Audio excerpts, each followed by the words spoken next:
Episode kali ini, saya akan membacakan cerita tentang sebuah pendakian gunung. Pengalaman ini dibagikan oleh Mas Iwan dari Malang. Langsung saja kita simak ceritanya. Perkenalkan, gua Iwan.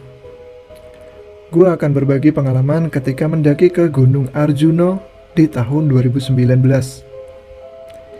Itu adalah pertama kalinya gua ke Gunung Arjuno. Tapi, bukan pertama kalinya gua mendaki gunung. Sebelumnya gua lumayan sering lah kalau urusan mendaki gunung. Singkatnya, kita bakalan mendaki berempat, cowok semua. Ada gua, Ari, Juki, sama Pinco. Nah, Ari ini satu-satunya teman gua yang pernah mendaki ke Gunung Arjuno. Sedangkan gua sama kedua teman gua yang lain belum pernah ke Gunung Arjuno.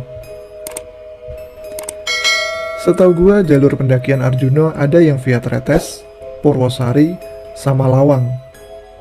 Oh iya, satu lagi via Batu kalau nggak salah. Kali ini gua sama teman-teman gua berencana mendaki melalui jalur Tretes. Dengan pertimbangan, jalur itu adalah satu-satunya jalur yang pernah teman gua lalui. Singkat cerita, tibalah hari yang ditentukan. Hari itu hari Minggu. Kami berempat menuju base camp Tretes menggunakan sepeda motor. Setelah perjalanan yang lumayan melelahkan, sampailah kami di base camp sekitar jam setengah 11 siang.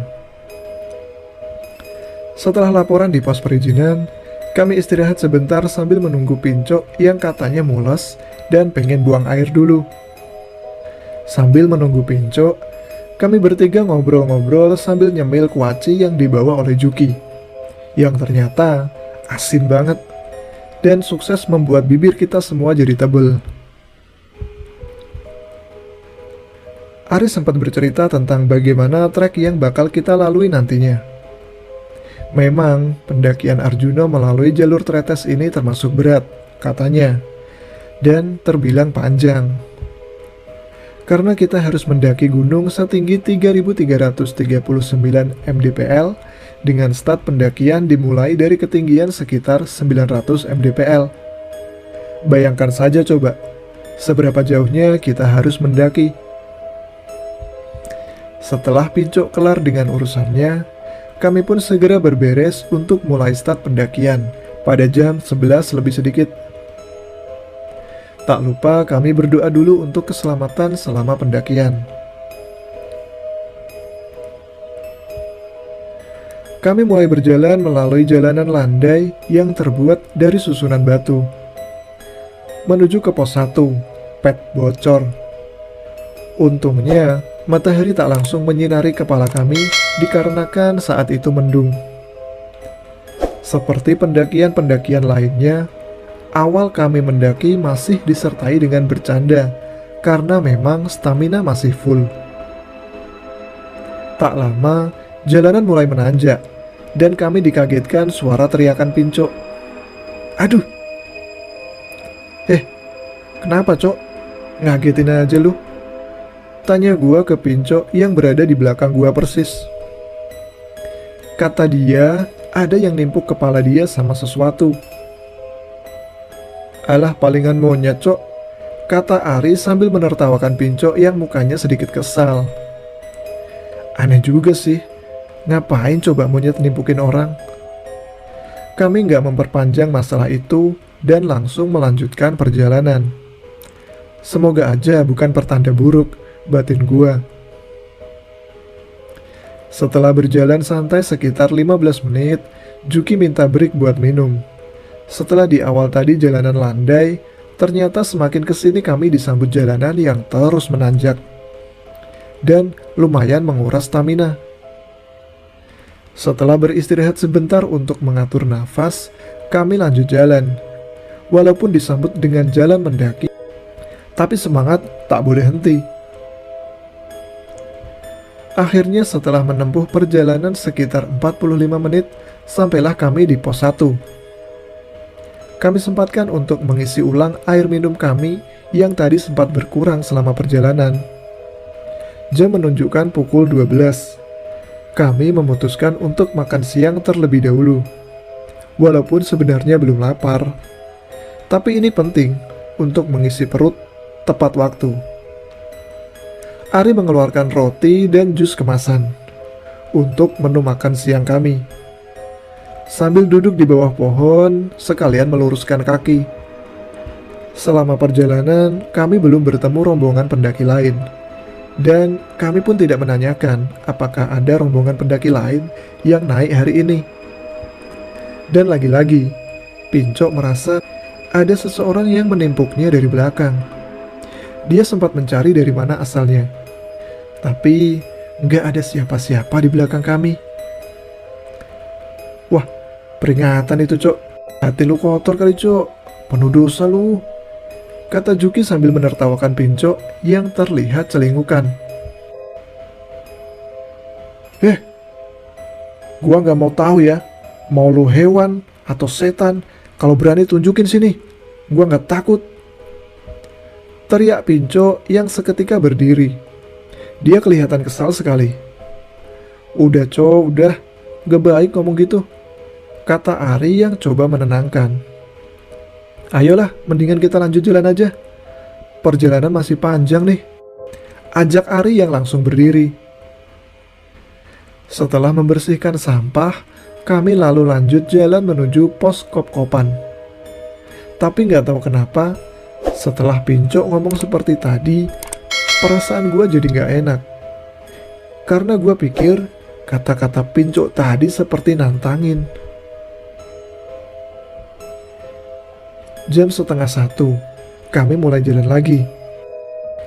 Jalan yang kami lewati terbilang bagus. Mungkin ini akses mobil karena terbuat dari cor-coran. Sekitar 10 menit kami berjalan, kami bertemu dengan pos perizinan lagi untuk pendakian ke Arjuna dan Welirang. Tapi gua nggak lihat ada yang jaga di situ. Jadi kami langsung lanjut jalan. Kali ini kami disambut truk dengan berbentuk jalanan bebatuan. Di perjalanan ini kami beberapa kali bertemu rombongan pendaki yang turun. Kami sempat tanya ke salah satu pendaki, apakah ada yang naik hari ini? Dia jawab, ada, tapi nggak banyak. Di situ gue sedikit tenang, karena ternyata ada rombongan lain yang nanjak. Jadi bukan hanya rombongan kita aja. Sekitar 3 jam perjalanan dari pos 1, sampailah kami di pos 2 Kop-Kopan. Sekitar jam 3 lebih 15 menit. Kondisi waktu itu banyak pendaki yang sedang istirahat dan posisi mereka rata-rata akan turun. Kami beristirahat sebentar di Kop-Kopan, karena memang tidak berniat mendirikan tenda di sana. Rencananya, kami bakal mendirikan tenda di pos pondokan atau kalau memungkinkan langsung di Lembah Kidang. Gua melihat ada pendaki cewek yang lagi istirahat. Dia lagi duduk sendirian. Gua samperin lah iseng-iseng nambah teman. Mbak, sendirian? Mau turun atau naik nih? Tanya gua ke cewek itu. Mau turun, Mas. Ada rombongan kok, lagi pada istirahat tuh di sana. Jawabnya sambil menunjuk. Oh, kirain habisnya Mbak duduk sendirian sih. Tadi muncak ke Arjuna apa Welirang, Mbak? Gue bertanya lagi ke cewek itu. Niatnya sih ke Arjuna, Mas, tapi kita gagal muncak. Ada salah satu teman kita yang drop kondisinya, jadi kita sepakat turun aja. Jawabnya menjelaskan. Mas, itu yang di sana rombongan Masnya bukan? Sambil menunjuk ke arah Ari dan yang lain yang kelihatan lagi bercanda. Oh, iya Mbak. Kita naik berempat. Kenapa Mbak emangnya? Spontan pertanyaan itu muncul begitu saja. Oh, nggak apa-apa Mas. Cuman saran saya aja nih, itu teman Mas yang pakai jaket hitam, dijagain aja Mas. Kalau bisa sih, nanti sebelum lanjut naik, ambil wudhu dulu Mas. Kata cewek itu yang sontak membuat gua deg-degan. karena yang dia maksud pakai jaket hitam itu adalah Pinco. Terus ngapain kita mesti jagain dia? Iya mbak, makasih sarannya. Tapi kenapa ya mbak dengan teman saya itu? Gue penasaran. Tahu sendirilah mas, nggak perlu saya ceritain. Jawab dia yang malah membuat gue semakin penasaran. Setelah itu dia pamit buat turun bareng rombongannya. Gue lalu menghampiri rombongan gue. Lalu gue ceritain obrolan gue sama cewek tadi. Tuh, dengerin tuh cowok. Kita disuruh jagain lu coba. Ketahuan kan sekarang yang tampang pemula siapa? Kata Juki yang coba ngeledekin Pinco. Alah pemula mbahmu. Emangnya gue bocah apa pakai dijagain? Dia gak tahu aja. Hampir semua gunung di Jawa udah gue taklukin. Jawab Pinco malah dinilai-ledekan Juki. Ah, songong lu ya. Lanjut Ari disusul ketawa dari kami semua. Lalu gue bilang, sebelum lanjut jalan, kita disuruh wudhu dulu sama tuh cewek. Elah, emangnya mau sholat pakai wudhu segala? Sahut Pinco. Mungkin maksudnya disuruh sholat kali, kata Juki. Cie, perhatian bener tuh cewek sama luan. Imbu Ari sambil ketawa. Gua gak sholat dulu lah, pakaian gua kotor semua lagian, kata Pinco yang diamini oleh kami semua. Tanpa menghiraukan saran cewek yang tadi gua ajak ngobrol, kita pun melanjutkan perjalanan ke pos 3 Pondokan. Jam 4 sore kami mulai jalan. Alhamdulillah gak ada hal aneh-aneh selama perjalanan kami menuju pos Pondokan. Walaupun kadang-kadang gue merasa kalau ada yang ikut di rombongan kami. Tapi setiap kali kami pastikan tidak ada hal yang aneh. Jadi mungkin perasaan gue aja. Setelah melewati tanjakan fenomenal di Gunung Arjuno, sampailah kami di Pondokan sekitar jam 8 malam lebih sedikit. Berarti sekitar 4 jam kami berjalan. Tapi mungkin bisa lebih cepat kalau kami jalannya nggak pelan banget kayak tadi. Dan tanjakan-tanjakan tadi benar-benar membuat stamina gue terkuras. Saking lemasnya, gue sampai usul buat camp di Pondokan aja. Cuman sayangnya, yang lain tetap maunya kita mendirikan tenda di Lembah Kidang. Tinggal 15 menit paling Wan. Ayo dikuat-kuatin, kata Ari coba memberikan semangat.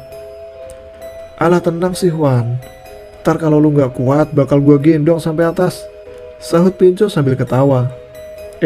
Bener lu ya, gua pegang omongan lu, kata gua nantangin Pinco. Ya elah, bobot 45 aja lu, gak seberapa gua mah. Setan aja nih kalau minta gendong, gua ayuin aja, jawab Pinco. Selesai Pinco ngomong kayak gitu, tiba-tiba gue ngerasa ada angin lewat di antara kami. Perasaan gue gak enak. Ya, walaupun gue tahu niat Pinco cuma bercanda, tapi kalau bisa jangan kelewatan lah. Ngaco lu ngomongnya, jawab gue coba menegur Pinco. Ya elah, bercanda kali. Setan juga tahu gue bercanda Wan, jawab Pinco lagi. Biarin aja Wan, dikerjain baru tahu rasa dia, kata Juki sambil ketawa. Pokoknya di situ bercanda kita mulai nggak kekontrol. Setelah 15 menit kami istirahat, kami lanjut naik menuju Lembah Kidang. Kami berjalan menyusuri jalur setapak. Dan benar saja, sekitar 15 menit kami sudah sampai di Lembah Kidang. Gak ada satupun tenda yang berdiri di sana. Mungkin pendaki lain mendirikan tenda di pos Pondokan, tapi gue gak terlalu perhatiin sih waktu tadi di Pondokan. Gue slow aja, toh gue pikir tempatnya lumayan nyaman buat mendirikan tenda. Setelah memilih tempat yang kami rasa paling nyaman, kami pun mulai mendirikan tenda. Ada 2 tenda yang kami dirikan. Satu tenda ukuran 1-2 orang yang nantinya dipakai sama Ari, dan tenda satu lagi yang muat 4 orang yang bakal diisi gua, Juki, sama Pinco. Setelah selesai pasang tenda dan berganti pakaian, kami mulai masak buat makan malam. Rasanya lapar banget. Maklum, tadi siang cuma makan roti. Selesai makan, kami sempat ngobrol sebentar sambil minum teh. Rik, tar lu tidur bareng kita aja napa? Ngapain sih tidur pakai misah? Ngumpul kan lebih anget, kata Juki ke Ari. Sorry Juk, gua mendingan tidur sendiri daripada bareng tuh makhluk, sambil nunjuk Pinco. Dan kami semua malah ketawa. Sekitar jam 10, kami masuk ke tenda buat tidur. Rencananya nanti jam 4 kita bakal summit. Hati-hati Juk, tidur sama Pinco jadi bahan pelampiasan lu, kata Ari yang masih sempat bercanda sebelum masuk tenda. Sono lu, buruan masuk tenda. Tidur sendiri aja lu sama pocong, kata Pinco menjawab candaan Ari. Sialan, nakut-nakutin gua aja Cok.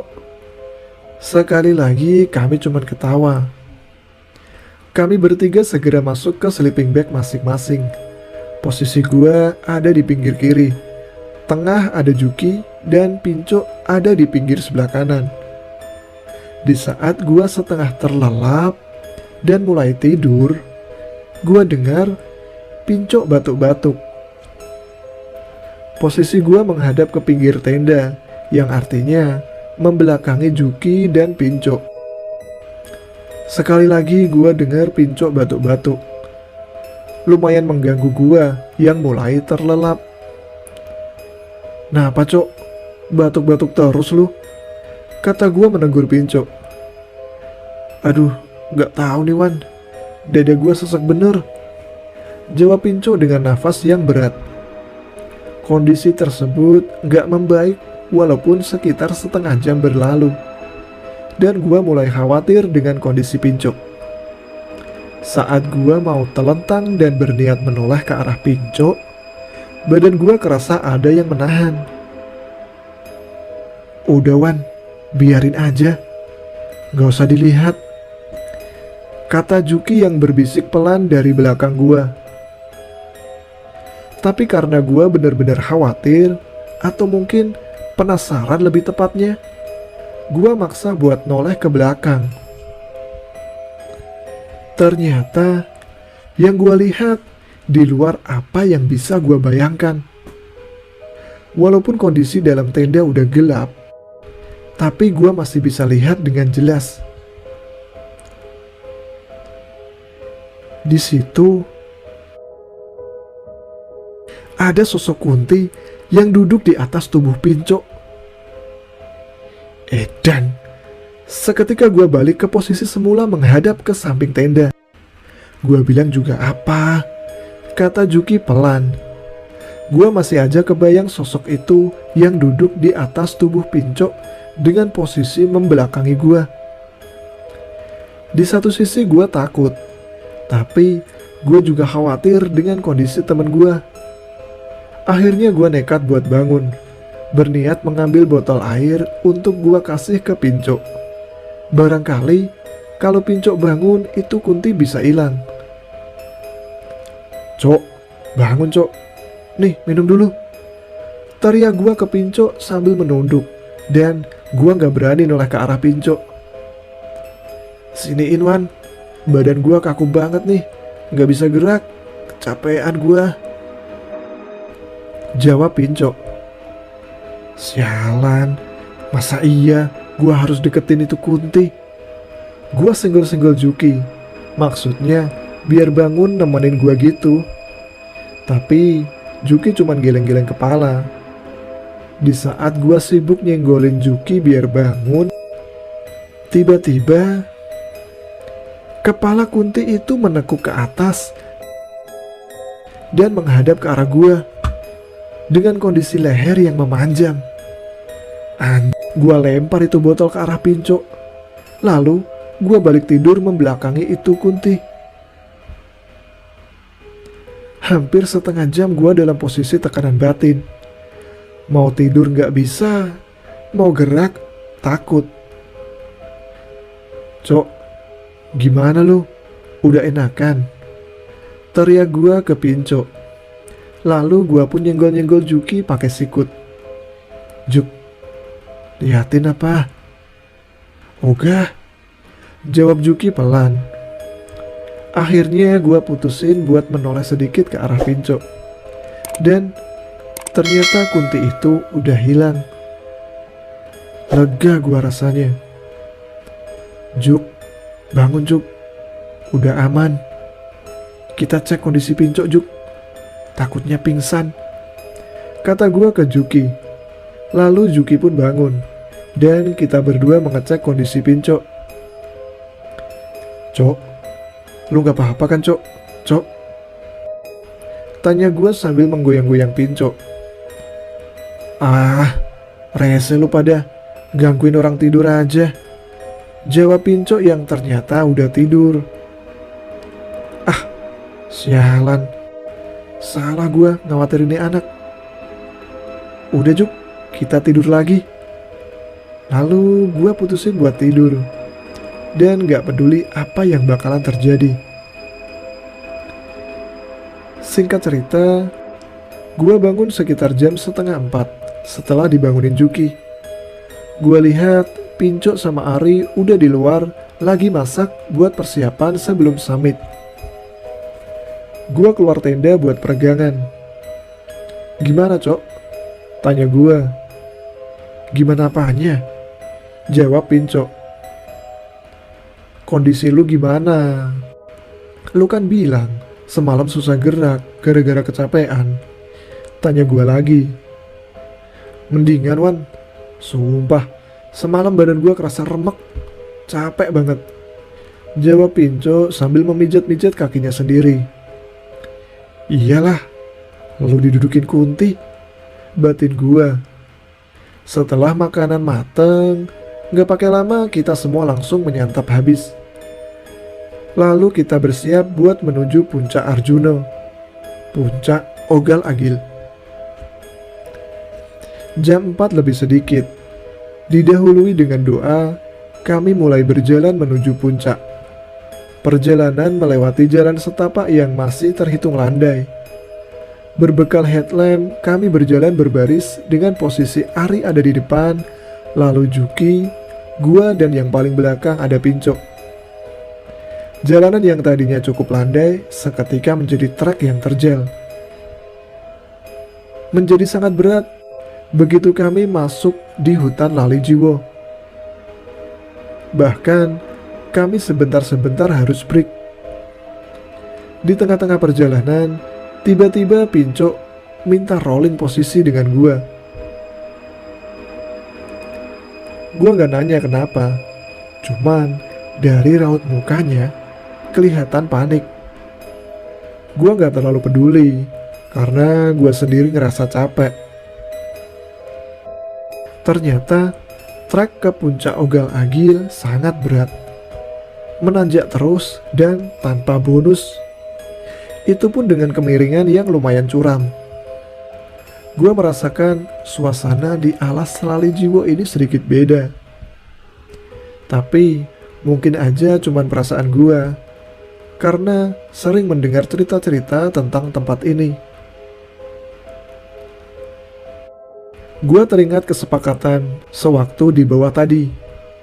Kata Ari, jika salah satu dari kami ada yang mendengar suara gamelan di alas Lali Jiwo, maka kita semua harus sepakat buat turun kembali dan tidak melanjutkan perjalanan. Karena memang mitosnya jika ada pendaki yang mendengar suara gamelan di alas Lali Jiwo, maka jika dia nekat untuk melanjutkan perjalanan, kemungkinan besar dia akan hilang. Gue coba abaikan cerita-cerita itu dan terus jalan.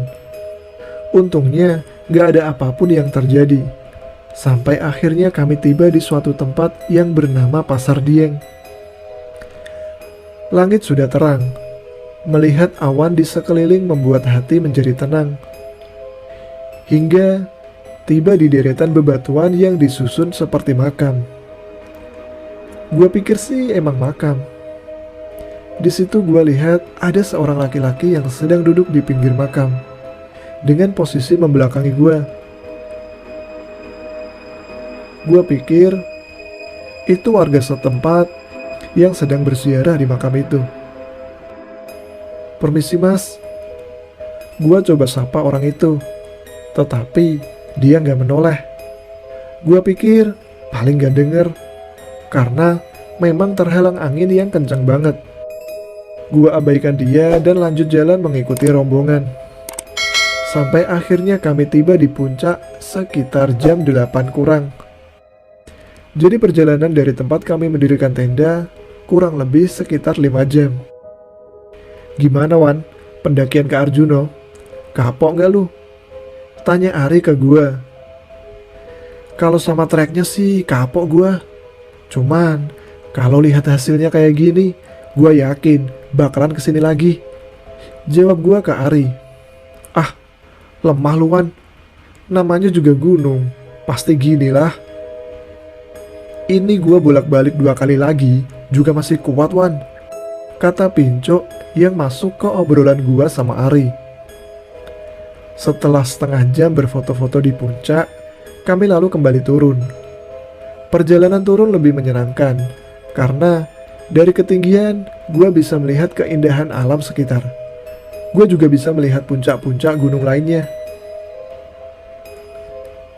Dalam perjalanan turun, kami bertemu rombongan pendaki lain yang mau naik. Mereka bilang mereka nggak camp di pos pondokan. Kami lanjut jalan dengan posisi Ari masih di paling depan. Lalu gua, Juki, dan belakang Pol ada Pinco. Tiba di alas Lali Jiwo, tiba-tiba kaki gua kram. Gua minta break dan minta tolong ke Ari yang kebetulan ada di depan gua untuk ngurut. Untungnya kami berada di tempat yang sedikit landai, jadi bisa sekalian istirahat. Ketika Ari lagi sibuk ngurut gua, tiba-tiba Pinco jalan turun ngelewatin gua sama Ari dengan jalan yang cepat. Pinco jalan duluan, meninggalkan kami bertiga. Kemana tuh anak? Susulin Juk. Bilangin buat nunggu rombongan, jangan jalan sendiri-sendiri, kata Ari minta Juki buat nyusulin Pinco. Beberapa menit setelah Juki ikut turun menyusul Pinco, dia balik lagi. "Nggak kekejar, Ri.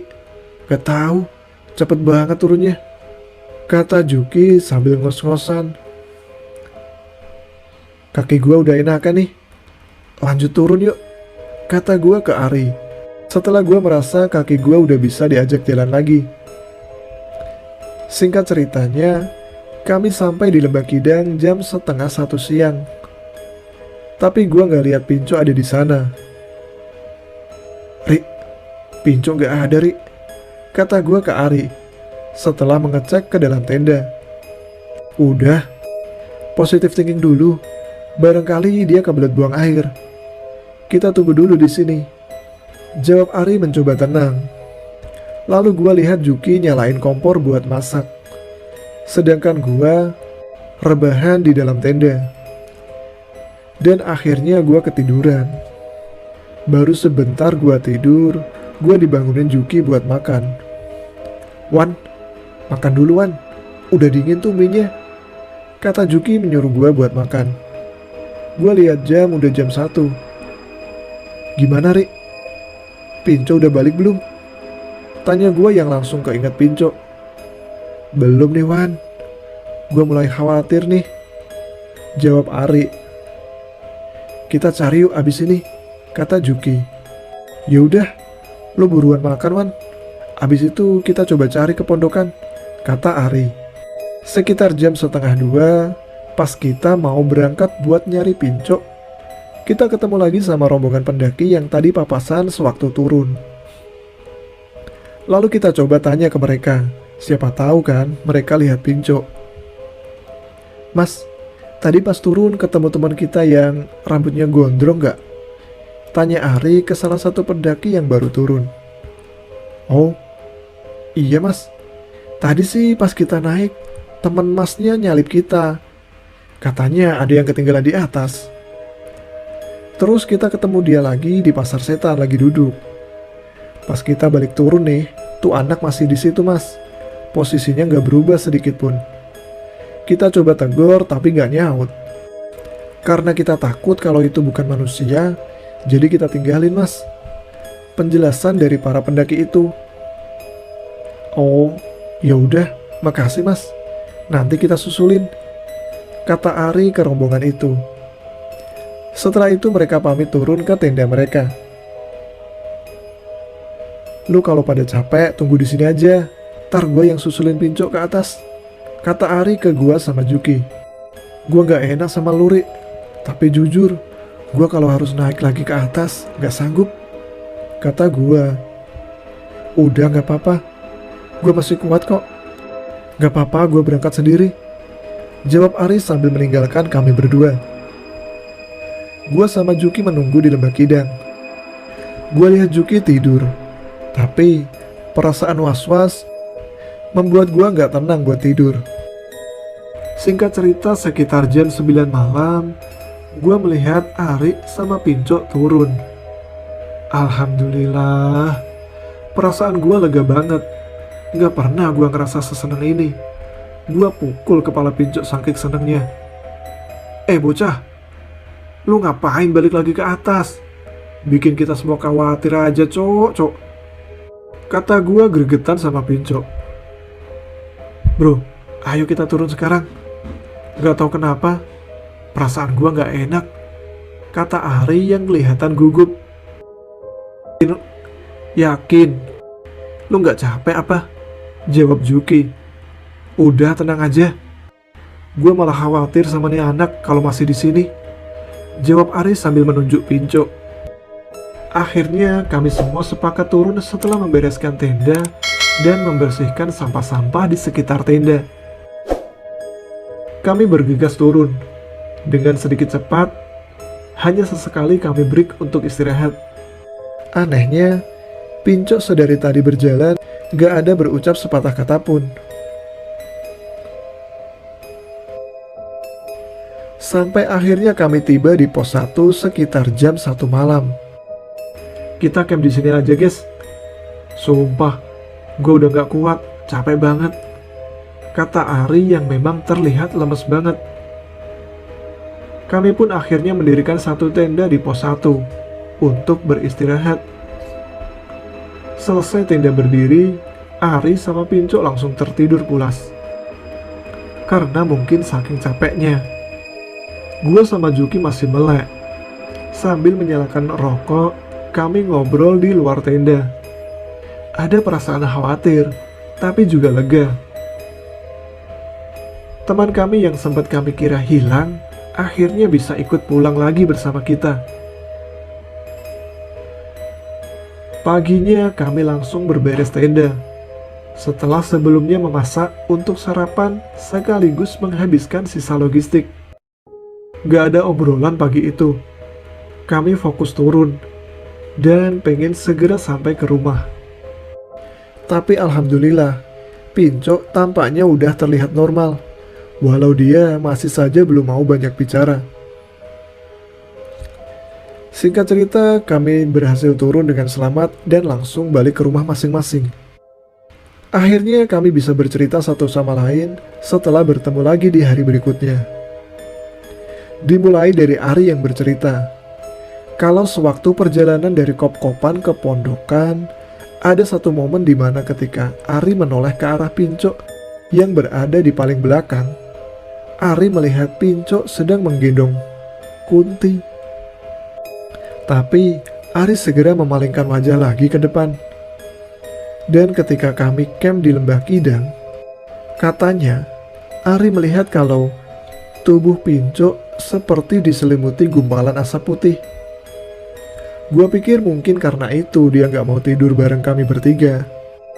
Ari juga bercerita, sewaktu Ari menemukan Pinco yang sedang duduk dengan pikiran kosong, Ari melihat Banyak bayangan hitam yang berkerumun seperti menonton.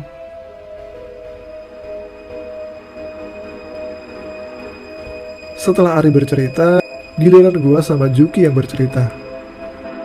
Yang ceritanya sama lah, seputar Kunti yang duduk di atas Pincok sewaktu tidur. Nah, giliran Pincok yang bercerita. Dia mengakui kalau carrier yang dia bawa memang terasa lebih berat setelah dari pos kop-kopan. Cuman gak dia rasa. Dan waktu tidur itu, emang dia merasa kalau badannya capek banget.